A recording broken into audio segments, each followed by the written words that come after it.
Treći korner. Lopta. Evo šanse, gol! Gol! Šaponjić! 2-1, 101. minut!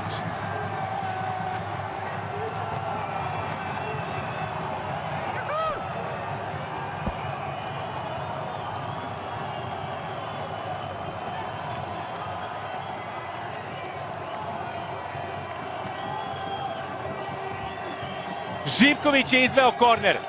Tamo je Veljković poslao loptu, a Šaponjić drugi put na ovom šampionatu pogađa mrežu.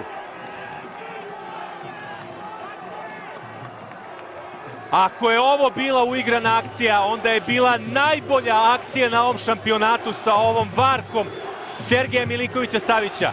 Veljković pa Šaponjić, 2-1. Prvi zadatak.